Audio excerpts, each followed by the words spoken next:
on to Mashle, Magic, and Muscles. And the chapter was good. It was fun. As the next test is now going on, or we get into the next test of this whole thing, the next challenge. But before that, we have Mash trying to explain what strength is, only to confuse himself and start short-circuiting, which is hysterical. The announcer then says that there's no fighting, and then gets right into what the next exam is, which is that each of the 9 remaining participants in this exam, they're now teamed up into 3, to which they have to defend a small crystal to stay in the exam. We then see a bunch of the other examinees, mainly our 2 villains of Carpaccio and Marguerite. They're not on the same team, they're on separate teams. Lance is actually with Marguerite, and then Mash has the excellent tandem of Finn and Dot with him. So it goes about as well as you'd expect, and they didn't even start the exam. Finn makes the observation that their robes have all changed to meet that they're on different teams. They explain that each of them has a life crystal and that they must protect it at all costs to stay within the game, the exam. Whichever team loses all their crystals is disqualified, but because of the long explanation, which wasn't even all that long, Mash starts to short circuit, and because of that, Dot yells at the announcer to simplify the explanation, which she then just says the teams fight to break the other crystals. Mash is still trying to figure it out, but they then get handed their crystals, and they're very fragile, and the Finn grabs his and thinks it's fine, only to find that Mash dropped his,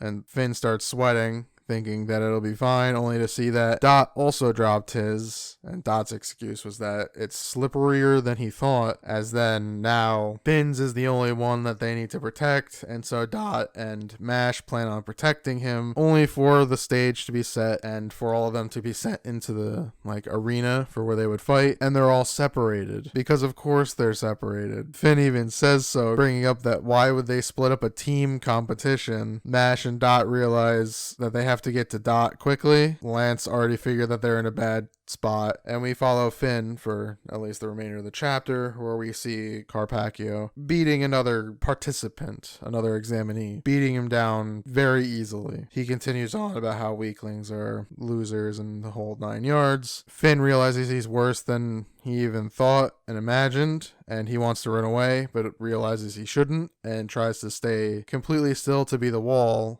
and get rid of his presence, so that not to get caught by Carpaccio. He does this, some time passes, and Carpaccio is gone, only to find that he's not, and he was right behind Finn. Carpaccio asks him what he's doing, and Finn says he can't talk because he's a wall, which then Carpaccio finds that Finn is fun, as Finn just starts sobbing, as Mash is maybe making his way towards Finn, and the chapter is really funny. It's very silly, having that Finn is in such a bad way, all because Mash and Co are very silly, or very stupid. It's fun, is all. So next week should be another fun chapter as a whole, but overall, I enjoyed the chapter. I would give this chapter a B. It was good, entertaining, and continued the story as we're now on to the next event. I don't know, or they didn't specify how many would make it past this, maybe just the one team, meaning that Mash will have to battle both of this arc's villains to get forward, but I'm not sure. We'll end up seeing, and maybe hopefully they explain how many make it through, as this exam is Mash versus Carpaccio. Then the next one will be probably Marguerite versus Mash, or Mash will have to verse both of them in this exam. Either or, we're getting Mash versus both of them at some point, but I'm not sure. So, yeah. If you enjoyed my ramblings, please leave a like, and as always, thank you for watching.